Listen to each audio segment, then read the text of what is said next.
Okay. So just kind of as an introduction, age-wise, when we're talking about early adulthood, we're talking about an individual between 18 to their younger 40s. And then when we get into middle adulthood, we're talking mid 40s to about 65. And then a late adulthood is considered above the age of 66. Again, I just want to emphasize these ages are a little bit arbitrary because, as we've discussed uh, time and time and again, there's different maturation rates from each of these age groups. And so we're just talking about approximations of when each of these begins and ends. Um, but by the time we do reach early adulthood, and one way to think about this from a physical perspective is the growth differences between men and women. So height and muscle growth and all of those things. Even though men maintain a larger muscle, women have more lean muscle and than men. But all the height and differences and whatnot and development differences that we see physically tend to start to wash away at around the age of 22. So even things such on the psychological level, such as intelligence level, reading ability, math ability, all of those things that during childhood and adolescence, boys and girls tend to develop at different rates by about the age of 22. They're pretty much it's a kind of a wash, as you would say. And then anything that is left is more culturally based than it is measurable in a sense. So we've spent a long time developing during this period. And again, it's really difficult to tell when one begins and one ends, and when does adulthood really begin, and it proves to be kind of elusive in a lot of ways. But what we do know is early adulthood, for at least most people, is about the time of our peak physical capacity. Okay. We'll reach full height by late teens, and physical strength will continue to increase between our late 20s to early 30s. Our manual agility and coordination and our sensory capacities, such as vision and hearing, are also at their peak level in young adulthood. A lot of people assume, or there's a stereotype, that it is actually in adolescence when we're at our most athletic or our most agile, but it's actually in these young adult years. In fact, you'll notice that physical strength and height, our most peak area for that actually goes into late 20s and into the early 30s, when we can really physically strengthen those parts of our body. But as you could probably guess, change is imminent. There's a peak, and then there's usually a plateau, and then there's a slight decrease. So some of the things that we do start to see in our late 20s going into our 30s is things like decline in perception, such as high-pitched tones. It tends to be hard to perceive by the late 20s. In fact, they almost become, when you get into your 40s and 50s, they almost become a little bit nauseous to you. And your manual dexterity begins to reduce around your mid 30s. And when we look at, for example, just dexterity or the like, is your elasticity of your skin actually starts to lose its elasticity after about 35 or so. So that's when people who gain and lose a lot of weight, that's when the skin stops conforming back to whether it's a gained weight or a lost weight. And so things start to kind of wane down and slow near the end of early adulthood. Okay. But in general, early adulthood feels like a very robust and energetic time for most individuals.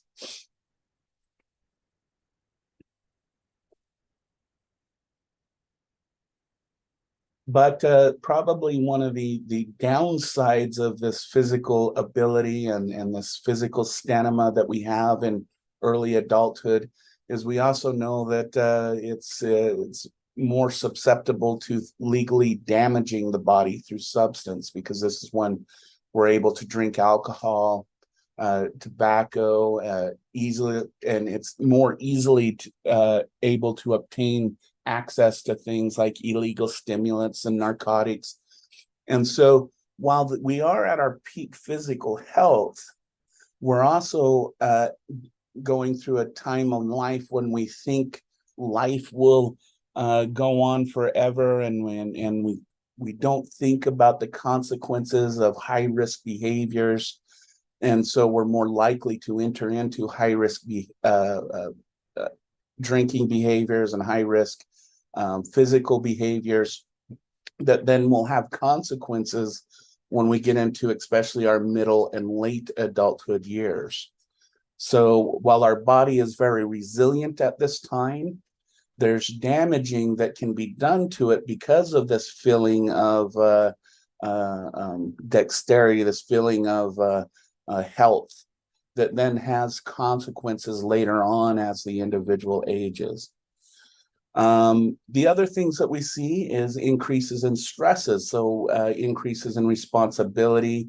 So young adults start to have to organize, for example, their own eating habits, their own exercise regimen, and we're taking on more and more responsibilities. And it's not surprising that health status and prospects of young adults are dependent more than ever on their own behavioral choices. So this is again when we look at the high risk behaviors such as substance use and whatnot, we also have this habit of life that is starting to develop because there's no longer a parental figure there saying this is how you eat through the day. There's no one saying, you know, you need to go outside and run around or do those kinds of things. So this is really when we're going to start to develop our lifestyle habits that again will follow us through our middle to late adult years. So while we are very physically capable during this time, we're starting to set trajectories in our life that will really have effects as we continue to develop into middle and late adulthood. Not only will the physical aspects of the damage we do to our body because of substance use and bad habits will follow us, but our basic eating habits and our physical activity as we go into middle and late adulthood will tend to follow us as well. All right, so that's really the main thing that I want to focus on with the physical health, so that it's kind of a double-edged sword. This is when we're going to be our most physically healthy, but then it makes us feel like we then can indulge in these high-risk behaviors such as substance use, such as poor eating habits and less exercise habits. And so in a way, it's kind of that double-edged sword of being youthful and strong and healthy, and also implementing these high-risk behaviors and these habits that will follow us through middle and late adulthood. So with that being said, with physical development being said, let's talk about cognitive development when it comes to young adults. When we talk about cognitive, one of the things that we do need to understand is that there's a lot more individual difference in cognitive abilities when we get into young adulthood than what we saw when we were dealing with adolescents and children. Okay, we become what some have called cognitively diverse, and mainly the main reason why we think this happens is in adolescence and childhood, your adaptation to your environment was usually dictated to you by your parents or family or school. And so you didn't really have to solve the problems of surviving in that environment for the most part. But now as a young adult, you're the one that has to adapt to your given environment. You're the one that needs to make the decision of going to work or not going to work, what kind of occupation is available to me, what type of relationships. And so the world becomes much more complex, and it's becoming the young adult's responsibility to make those decisions. And dependent on the environment, dependent upon the situation, will determine the type of thinking or the cognitive decision making that people will make. Kind of going back to when we talked about Piaget, and we talked about in certain Amazonian environments, they only get it to the second stage of development, where in other countries it's the third or fourth, because it was determined by the environment that was demanded of the individual. But into young adulthood, we now have a more complex environment to navigate. One question, though, is with this cognitive diversity, does this mean that we've kind of plateaued as far as cognition is? And that's where we're kind of going to investigate a little bit more. So if you remember with Piaget's model, he went to the formal operations level, where we deal with things in the abstract, or we can deal things with abstract. But Riegel in 1975 actually argued that there's a post-formal type of thought that we have to do. Because yes, so we can abstract things through adolescence. But the thing is that in adulthood, we have to make realistic decisions based on all of the different options we can come up with to solve a given problem. Okay, so in other words, going into young adulthood, we discover there's this dialectical forces that often go against each other. Okay, in other words, we find many aspects of our environment can manifest contradictory features.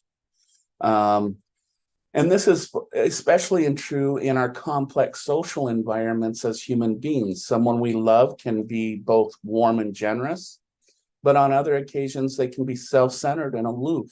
And how do we deal with those contradictory behaviors? Are they generous or selfish, or affectionate or remote?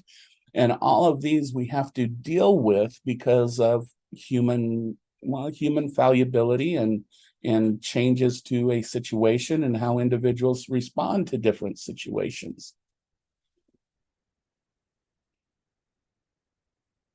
He went on to argue that intellectual ability to deal with these contradictions that confront us requires this fifth stage, which he called post-formal thought or post-formal reasoning. And this is a level of thought, again, beyond Piaget's formal operations. And it's the ability to not only focus on one situation, one problem, but one situation that might have multiple perspectives and multiple ways of solving a given problem, excuse me, not product. Because every problem now is going to be contextually dependent or contextually based, meaning that you can have the same problem, but if it occurs at work or if it occurs at home, you're probably going to approach that problem differently because of the context in which that is occurring. So he came up with, there's kind of three strategy or three broad stages that we go through through this process of post-formal operations. Okay, and we'll kind of go through each one of these: absolutism, relativism, and dialectical reasoning. When we look at absolutist reasoning, this is when we assume there is always a single and clear answer to a given problem. So an absolutist says, this is the only way this problem could be solved, and that there's no other way that this should be approached. Okay. If we go back to personality factors, we look at personality, there's individuals that are open to experience versus closed to experience. And based on that, most absolutists are kind of that closed to experience individual where they can't see a solution except for the one that they know about, or that there's always one clear specific answer to every problem. And then if we progress beyond that, we get into what's called dialectical reasoning.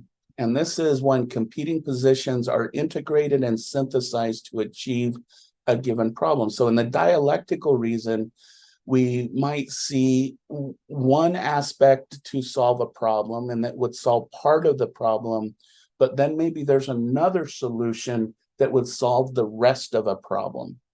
So for example, let's take something as simple as you get up in the morning to go to work and you have a flat tire. All right. So there's two parts of this problem. One, the flat tire. Two, getting to work. And what dialectical reasoning would argue is that there's solutions to the entire problem, and they need to be combined in some way. So fixing the tire while getting a hold of your employer, for example, or having it so your car will be fixed while a friend comes and picks you up and takes you to work. Okay. For an absolutist, having that flat tire with work kind of ruins their whole day, because they can't solve both problems at once because both of them have a clear, distinct solution. So they're unable to dialectically or combine the solutions to come up with a solution. I often am reminded of different restaurants, right? And if you've ever been to a restaurant and the cook only cooks one meal at a time, all right, and so you sit there and you wait for everyone else to get their food before you can get yours, and because they can only do that one thing at a time. That's an absolutist approach. And then when you go to a restaurant and the cook is cooking 4 or 5 meals at a time, you get that meal much quicker because they're able to take in these multiple problems, so these multiple dishes, and is able to combine the ways that you finish the dishes to get it done in a much more quicker, more efficient type of way. So that's going from absolutist type of approach to a dialectical approach. Relativist reasoning is that the individual has become aware that there is often different perspectives on a given issue, and the correct answer may depend on the context, not necessarily the perspective. Okay, so for example, we can look at the relativists of our correction system. Okay, if we look at some of the European countries, they say we need to build individuals up. The reason why people get into crime is they've fallen away from society, then social, and so they bring them in and they socialize them. They get them become members of the community. You know, I think about Denmark, and their prison systems are kind of like almost a holiday, a retreat of some type. And that's how they solve their criminal problem. And then here in the United States, we contextualize it based on the culture that's here. And so we tend to say, if a criminal, we need to separate those from the people who are good, and there needs to be some form of punishment and correction at the same time. And so based on the context, so in this case, culture and culture's view of what criminal behavior is determines what type of quote unquote correct action should be taken. Okay. And so that's the relativist approach. And if you think about each one of these going from absolutism to relativism, all of them take on a different type of thinking process. So in the dialectical, we take multiple problems and we can put them together to make it more efficient or fast. When we get to the relativist, we start to look at the context of the situation, and therefore we can start looking at more and more complex type of problems. And just as been mentioned, early in adulthood, many are absolutists. They feel that there's just one right answer to a given problem, and even if they think of it on an abstract level. And then we tend to move as we move to more of a relative stage at different states. When we find out that that correct answer, that absolute answer, doesn't work in every situation. Okay. Probably a good example of this is when someone is trying to help someone else. And this is probably the best kind of social example that can be given is let's say you try to talk your friend about getting out of an abusive relationship, and let's say you went through an abusive relationship. And so you say, this is what I did to get out of my bad relationship, and you should do the same thing. And so the friend goes and does it, and they fail getting out of the relationship. And that's because in the absolutist phase, we assume our experiences are the correct experiences, therefore it will fit any situation that is similar to the one we've had. From a relativist perspective, though, the person is in a bad relationship, so they're more likely to talk to the individual about the dynamics, about the work life, their school life, and learn about the individual and the context that they are experiencing that bad relationship in, and then helping them come up with a solution that is more correct for them than how it worked out for me, as an example. Okay. And so eventually in the dialectical phase, begin to integrate these competing situations and be able to start to develop what's called a philosophy of life. If you go into the sciences or psychology and get into your master's and doctorate stage, they're going to ask question, what is your philosophy of education? What is your philosophy of behavior? What is your philosophy of science? And what they're looking for in this answer is not the textbook. They're looking at, has your education and your experience accumulated into this philosophy that you have learned about? So the philosophy of science isn't, well, science believes that, we got to do standardized measurements and have it repeated over and over, and so that we know that our results are valid and evidence outweighs fact and opinion, those kinds of things. No, what they're more looking at is science to me. My philosophy of science is it's a way of gaining knowledge because of X, Y, and Z experience. So it's going from that textbook kind of understanding to more of, this is what I've learned through my experience and my education. And one thing that we should look at, we've kind of looked at this briefly in the past, is the issue of intelligence. Where does intelligence start to plateau? And when do we start seeing decreases? And when we're talking about IQ and intelligence, what exactly are we talking about? And we know that research has sought to discover whether or not IQ is age-related differences during adulthood. So just to kind of give some reminders, when we're talking about cognitive intelligence, we're talking about things like numerical facility, so math abilities, ability to deal with numbers, so verbal recall, so memory tasks, verbal ability, being able to talk in a coherent or written approach. Inductive reasoning is when you take multiple pieces of information and combined all of those multiple pieces of information in order to come up with the bigger idea of everything. This is the opposite of deductive reasoning, where you use an overall theory then to explain the parts. This is using all the parts to develop a theory.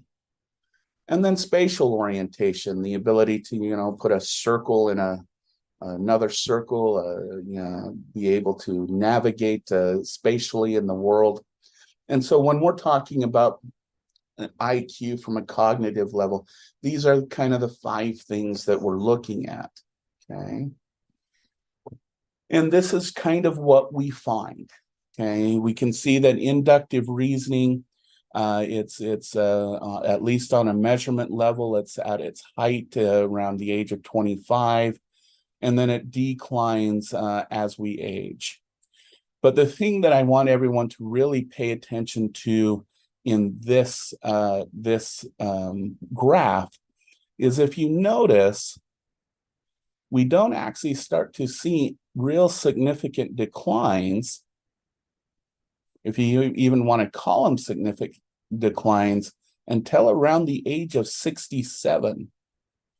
If you notice that, early adulthood, we said, is around 40, we have slight increases in young adulthood, and then we plateau through middle adulthood. And then we start to see declines starting after about the age of 67. But one thing that I would encourage you to note is that they're not all, it's there. If you notice here, there is what we call little spread, okay? Meaning that all of these faculties are pretty closely related. They're working together. But when we get into older adulthood, you'll notice that there's this larger spread. What this means is that there's more diversity in the scores in older individuals. The reason why I want to make this point is the assumption that in late age, we lose our cognitive abilities. We lose all of that. Is almost a myth, because what the fact of old adulthood is that there's much more diversity in either keeping a capacity or losing a capacity. And so it's not necessarily true that in late adulthood, we all will start losing our spatial orientations, our inductive and verbal reasoning. No, in fact, you'll notice that for many of these faculties, they kind of stay pretty tightly together. It's just among other areas of individuals who get into late adulthood that have these significant drops, and that's what skews these numbers based on this spread. So I just wanted to bring that up because we'll get to that in late adulthood. So we can say that there are slight increases in these intellectual capacities, but pretty much by the age of 25, we're going to see this kind of plateau effect that is going to last into late age. So good news is don't believe the thing that you become less intelligent and less capable as you age. We actually even out for a long period of time. And when we get into late age, not everybody necessarily sees great losses in these capacities. In fact, the majority of us tend to maintain most of our faculties well into late age. So that's the good news to this this picture that we have. So let's now look at socio-emotional development in young adulthood. Okay, young adults face some very formidable developmental tasks. If you think about young adulthood, this is when we're going to be living on our own. We have to decide on higher education. We face the ideas of employment and unemployment, and all of these present stresses that were not necessarily experienced by the majority of adolescents and children. And again, I just want to bring this up. There's a lot of variability. There's some adolescents that got employed and worked and did all those things. So this is just a kind of average, if you want to think of it that way. At the same time, we find that young adults tend to find their way through life in the world of romance. We talked about this with Erickson's model, and this is when lead to things like stress and anguish. You think about it in adolescence, you broke up with your girlfriend or boyfriend and you felt the world was ending, but you didn't realize what the anguish and stress it was going to be when you lost a romantic partner into young adulthood, when you don't have those safety nets that you had as an adolescent. And that's when we experience the true stress and anguish of romantic relationships. All of this is happening in changes in relationships with parents, increased expectations that the young person take responsibility for their own life. And again, we're seeing some what we call cohort effects on this. So if we were to look, just as a reminder, if we were to look at 30, 40 years ago, the average age of a young person being able to go on their own and be responsible and take care of their own needs and stuff, we were talking 18 to 21. And currently, statistically, at least here in the United States, the average age is 27. And as I mentioned before, there's a gender difference in this. Women tend to be able to accomplish this at around the age of 21. Again, this is on average. And young men tend to be able to accomplish this at around the age of 34. And then there's variability in between. And so we can see that this is one of the tasks of young adulthood, is to be able to move beyond the dependency of a parent or a caregiver, as a sense, and be independent in one's own life.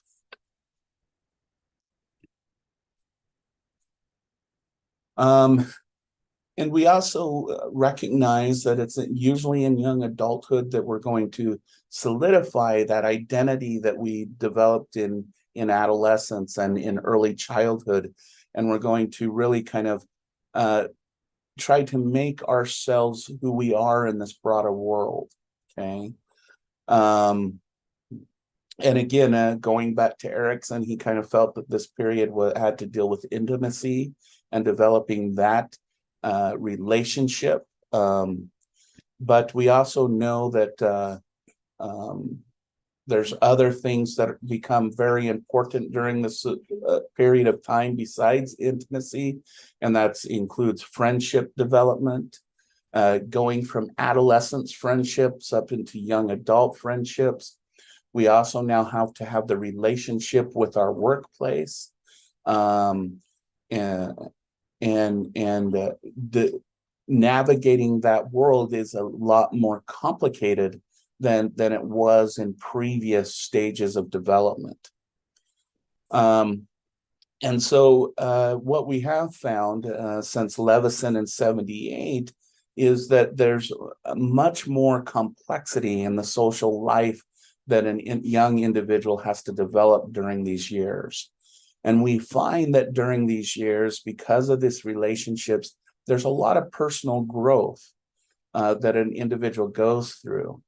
And really, that when we really start to solidify that sense of who we are as an individual and who we'll be as we enter into our middle and late adult years. And probably what we do definitely develop, especially between about the age of 17 to about 22 years of age, is our dream. What is it that we want to accomplish in this life? And how are we going to contribute to society? And what motivates us to be who we want to be? And how are we going to accomplish those dreams? All right. Now, that's not to say the dreams work out. But this is when we start to develop this idea that I have a purpose, really have a purpose, and I need to start making that purpose come to fruition, if you'd like, if you want to use that term.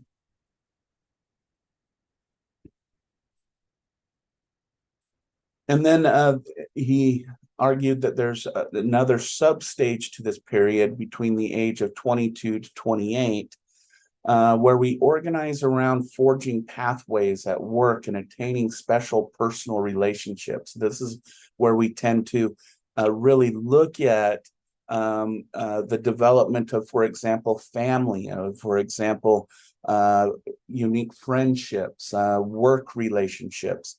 And we're really starting to develop a path for ourselves.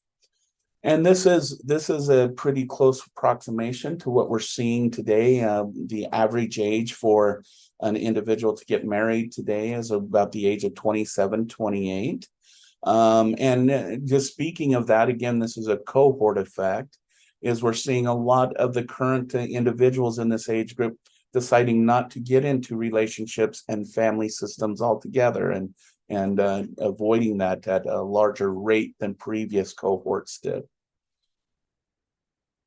And so we're forging our path. And then the following, by the age of 30, we go through this transition, 28 to 33, in which people undergo a moderate degree of self-questioning. They review their dream and they make choices that are probably a little bit more practical for the situation they're in. Again, this is contextually based. And that, maybe by this time, we say, I might not be a CEO. I might choose this different path or have this different purpose. And this is where we get into the ages 33 to 40, where we start to settle down. We start to get into the business of living life. We find our niche in our life and our community, and we go about the business of life. Okay.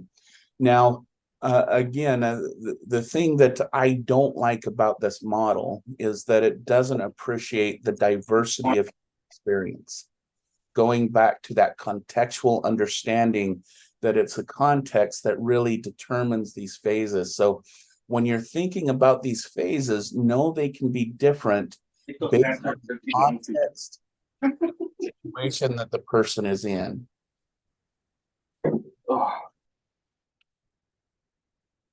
Right.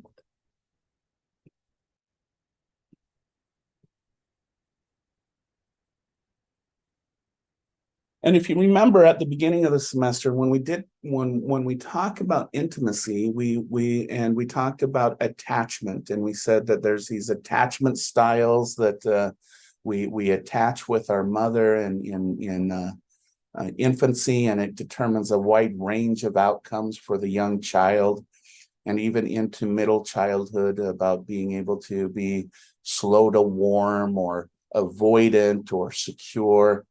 We find that in young adulthood specifically, that we develop these same attachment styles that were introduced in infancy, that in a sense depended upon our relationships, our ability to build relationships and those types of things. Adults also can have a secure, anxious, ambivalent, or avoidant attachment style. But the thing that I want to make clear, because originally it was assumed that your attachment style in infancy will be the same attachment style you have in young adulthood. And that is a myth. What really is happening is one attachment style influences the choices a person makes going into the other developmental areas of life. So attachment in infancy determines what our attachment with our preschool teacher will be, what our attachment style will be when we start start playing with other children, what our attachment style will be with a grandparent or those kinds of things. And then as the child integrates into those worlds, they develop maybe even a different type of attachment style. And then into adolescence, when they experience peers, they might again develop a different type of attachment style to deal with that context. And then into young adulthood, then we might take all of these experiences, and even if we were very secure as a young child, we may be very avoidant as an adult because of all those life experiences we had between being an infant and being a young adult. But what we do find, and this is kind of what connects these, is these type of attachment styles go with us throughout life. And we find that there's these three basic attachments that we tend to develop in each lifespan that we're in each area of development that we're in. So I'm not going to spend too much time on this, but young adulthood, secure attachment, they can attach to their lover. They find a comfortable intimate relationship that is rewarding and trusting. And then there's the anxious ambivalent, where the lover's experience is uncertain of their relationship. Sometimes they fret that their partner doesn't maybe love them or might leave them for some reason. And they put a lot of pressure on the partner and run risks of causing the very outcomes that they feared because of this anxiety that they have. And then the avoidant is the lover finds getting close to others is uncomfortable, finds it difficult to trust others, and is reluctant to commit themselves fully to a relationship. And if you think about this, we talked about intimacy versus isolation with Erickson's model. This is that person who has become psychologically isolated, that they either become, again, I'll use stereotypical terms, the cat woman, the dog man, or the person who completely commits themselves, becomes the workaholic, or that person who wants an intimate relationship, but once it gets to a kind of a commitment level, they get scared and they get right out of that relationship. So that's kind of that psychological isolation area.